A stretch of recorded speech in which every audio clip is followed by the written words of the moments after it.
Hello students. आज का जो हम टॉपिक डिस्कस करने जा रहे हैं वो है consumer decision making process.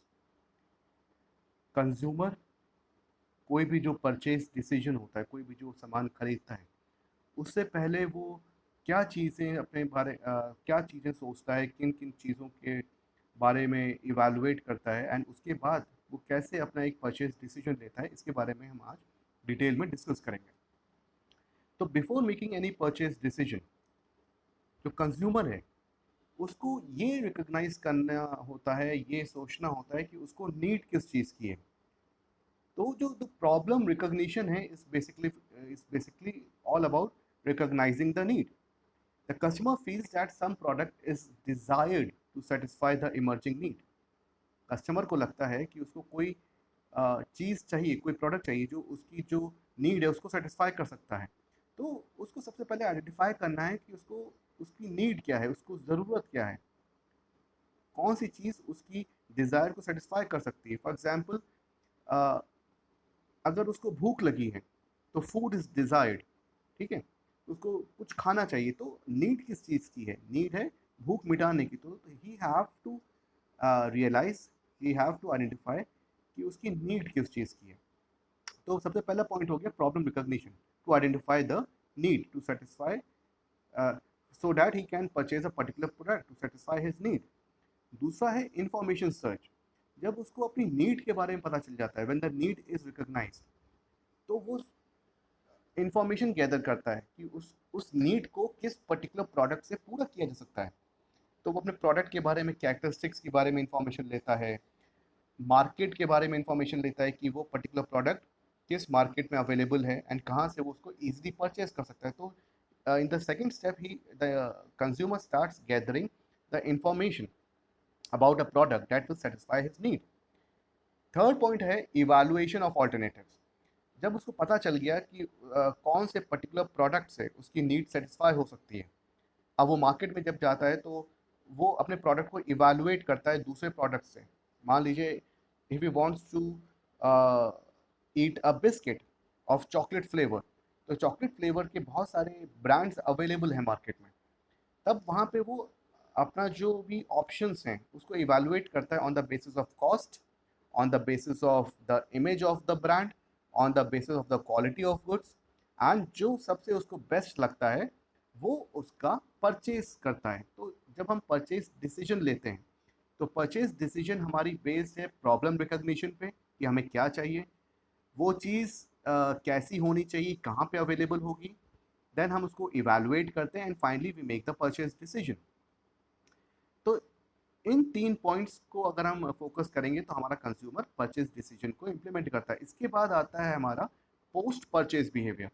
Now post purchase behaviour basically एक रिएक्शन होता है कंज्यूमर का कि weather he likes the product, weather he dislikes the product. क्या उसका जो प्रोडक्ट खरीदा है, उसको खरीदने के बाद उसका जो सेटिस्फैक्शन है, उसको कितना सेटिस्फैक्शन मिला, ठीक है, उसको वैल्यू फॉर मनी मिली कि नहीं मिली। अगर उसके ये सारे रिएक्शंस पॉजिटिव साइड में होते हैं तो दैट मीन्स वो प्रोडक्ट उसकी नीड को सेटिस्फाई करने में सक्सेसफुल हुआ है एंड फ्यूचर में भी वो उस प्रोडक्ट को खरीद सकता है। अदरवाइज वो एक नेगेटिव रिएक्शन क्रिएट करता है एंड उसका जो प्रोडक्ट है, जो प्रोडक्ट उसने खरीद के लाए, वो उसकी नीड को सेटिस्फाई करने में सक्सेसफुल नहीं हुआ है एंड फ्यूचर में अगर वो मार्केट जाएगा तो वो उस पर्टिकुलर प्रोडक्ट को नहीं खरीदेगा। तो पोस्ट परचेज बिहेवियर बहुत इंपॉर्टेंट रोल प्ले करता है एक मार्केटर के लिए ये जानने में कि फ्यूचर में उसके प्रोडक्ट की सेल होगी कि नहीं होगी। This is your decision making process of the consumer. This is how he makes a decision.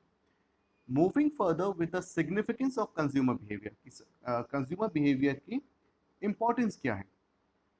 सबसे पहला इंपॉर्टेंट जो रोल प्ले करता है कंज्यूमर बिहेवियर, वो the implementation of the marketing concepts. जब हम मार्केटिंग कॉन्सेप्ट की बात करते हैं तो हम कहते हैं कि जो मार्केटिंग कॉन्सेप्ट्स हैं वो फोकस करते हैं on solving the problems of the customers and satisfying their needs. क्योंकि जो मॉडर्न डे मार्केटिंग है, it revolve around the needs of the customer. It establishes to solve the problems of the customer. तो जो consumer behaviour है वो identify करता है कि there is some problem there is certain need which has to be answered. So it helps in developing the product which uh, fulfills all the requirement that the customer required.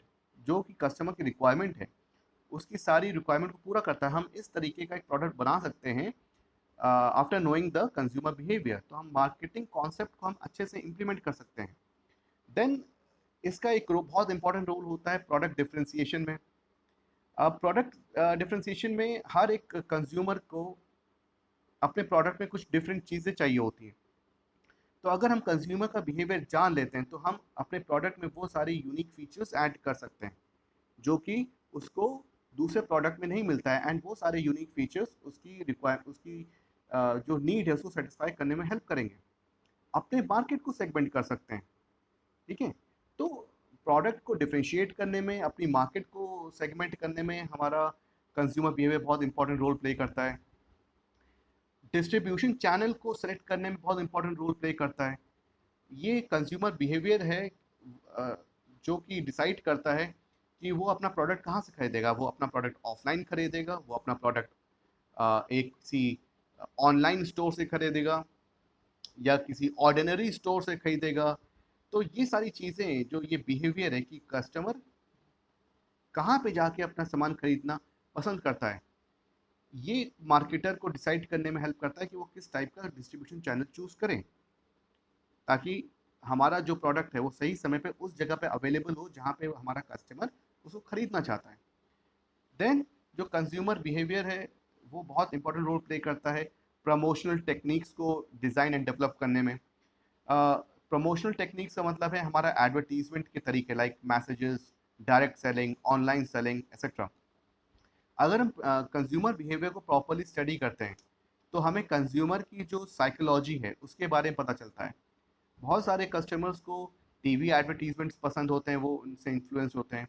वहीं बहुत सारे customers को TV advertisement पसंद नहीं है, उनको direct selling का जो प्रमोशनल तरीका होता है वो पसंद आता है, वो उनको फेस टू फेस इंट्रैक्शन करना पसंद आता है।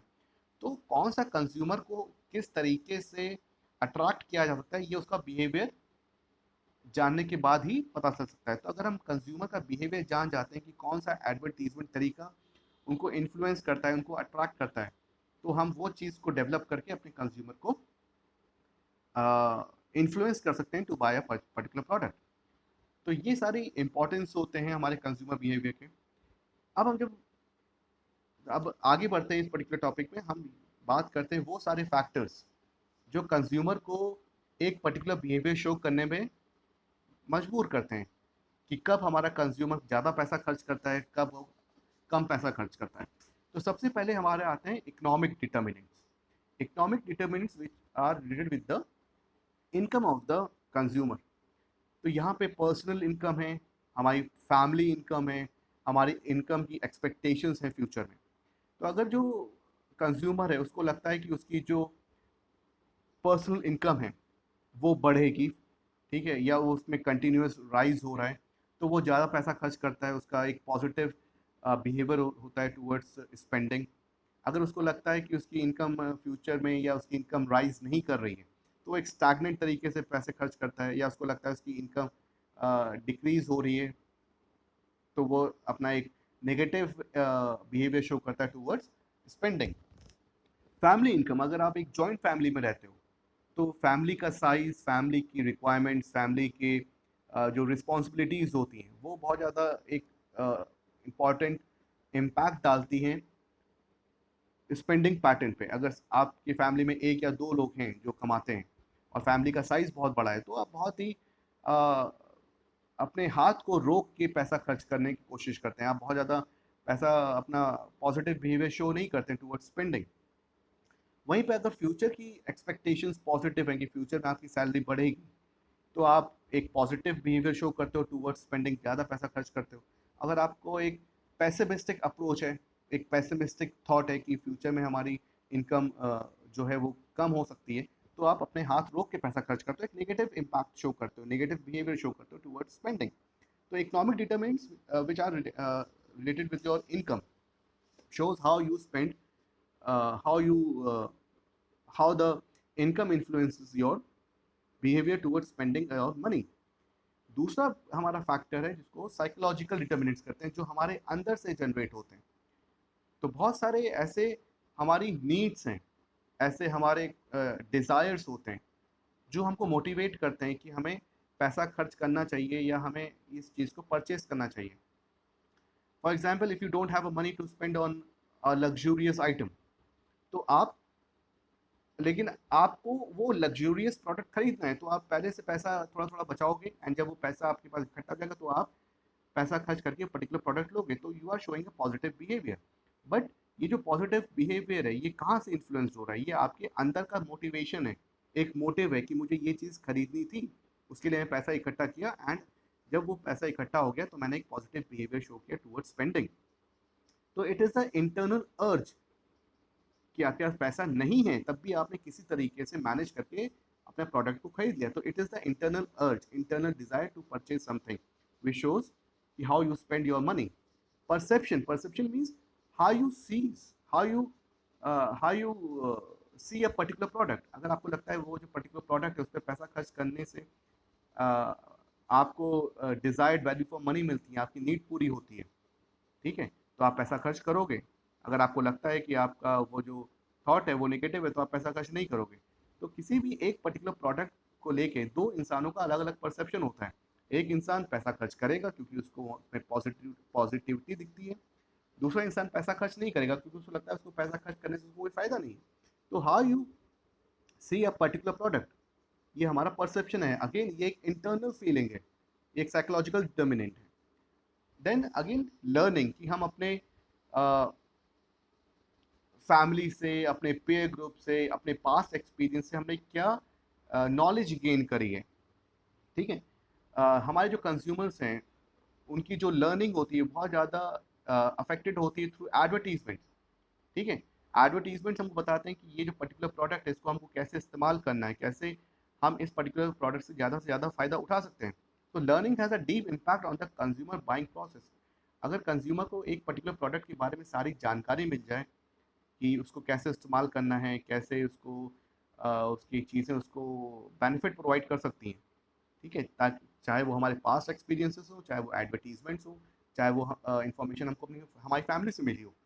तो learning always make a impact on the consumer buying process. अगर हमको लगता है कि ये पर्टिकुलर प्रोडक्ट खरीद के हमें कुछ फ़ायदा होने वाला नहीं है क्योंकि हमारे पास्ट एक्सपीरियंसेस हमको बताते हैं कि ये पर्टिकुलर प्रोडक्ट हमारे किसी काम का नहीं है, तो हमारा एक नेगेटिव इम्पैक्ट होगा।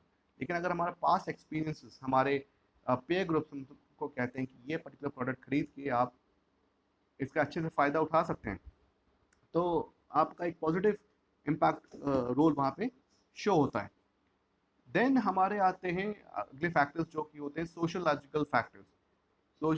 सोशोलॉजिकल फैक्टर्स वो होते हैं जो हमारी सोसाइटी से रिलेटेड होते हैं, हमारी फैमिली है, हमारे रेफरेंस ग्रुप्स हैं, हमारी कास्ट सिस्टम है, या हमारा जो सोशल क्लास है, वो कितना इंपॉर्टेंट रोल प्ले करते हैं हमारे बाइंग बिहेवियर पे। तो अगर हम फैमिली की बात करते हैं तो इंडिया में अगर हम देखें तो they are two types of families. Joint families होती हैं, न्यूक्लियर फैमिली होती है। अगर हम जॉइंट फैमिली की बात करते हैं तो जो भी हमारा हेड ऑफ द फैमिली है, चाहे वो हमारे फादर हो, मदर हो, या हमारे ग्रैंड पेरेंट्स हों, जो तो person who is heading the family, वो सारे परचेज डिसीजंस लेता है depending upon the requirement. But अगर हम न्यूक्लियर फैमिली में रहते हैं तो जो हमारे फादर हैं, इमीडिएट फादर हैं, या हमारी जो मदर हैं, ठीक है, तो वो हमारा परचेज डिसीजन लेती है। जहाँ पे फैमिलीज छोटी हैं वहाँ पे मदर या फादर परचेज डिसीजन ले रहे हैं, बट अगर फैमिली बड़ी है, जॉइंट फैमिली, तो वहाँ पे जो हेड ऑफ द फैमिली है वो वहाँ का परचेज डिसीजन लेगा। तो डिपेंडिंग अपॉन द फैमिली ये देखा जाता है कि कौन है जो सारे परचेज डिसीजन ले रहे हैं।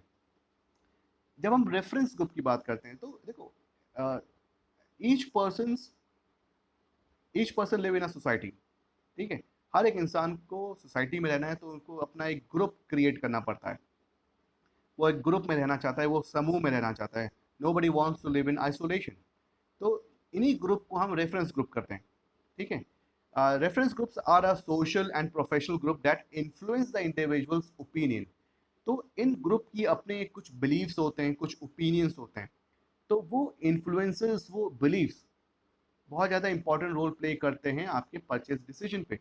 अगर आप किसी ग्रुप को बिलोंग कर रहे हो, बहुत ही हाई फाई ग्रुप है, वहाँ पे बहुत स्टेटस हाई स्टेटस के लोग रह रहे हैं, तो आपको उन्हीं के तरीके से परचेजिंग करनी होगी।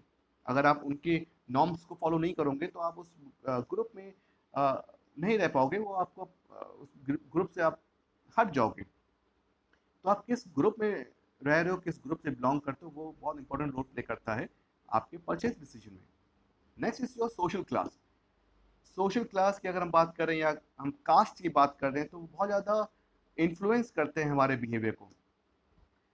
अब जब हम सोशल क्लास की बात करते हैं तो हम बात करते हैं अपनी स्पेंडिंग कैपेसिटी की, हम बात करते हैं अपनी हैबिट्स की, हम बात करते हैं किस क्वालिटी का एंड क्वांटिटी का हमें सामान चाहिए। ठीक है, हर एक क्लास एंड जो कास्ट होती है वो उनके अपने एक स्टैंडर्ड्स होते हैं, अपनी एक बिहेवियर पैटर्न होता है जो कि हमारे बाइंग बिहेवियर को बहुत ज़्यादा इन्फ्लुएंस करता है। एक पर्टिकुलर कास्ट है, उसका अपना बाइंग बिहेवियर पैटर्न अलग होगा जो कि टोटली डिफरेंट होगा फ्रॉम द अदर कास्ट। एक सोशल क्लास है, मिडिल क्लास वालों का जो बाइंग बिहेवियर होगा वो हाई क्लास वाले जो हैं उनका बाइंग बिहेवियर से टोटली डिफरेंट होगा। एंड जो लोअर क्लास वाले हैं उनका बाइंग बिहेवियर मिडिल क्लास वालों से टोटली डिफरेंट होगा। तो आप किस सोशल क्लास को बिलोंग करते हो, किस कास्ट को बिलोंग करते हो, वो बहुत ज़्यादा इंपॉर्टेंट रोल या इन्फ्लुएंस करता है आपके बाइंग पैटर्न को। तो this is all about your consumer buying decision making process and क्या फैक्टर्स उनके इस बिहेवियर को इन्फ्लुएंस करते हैं। Thank you.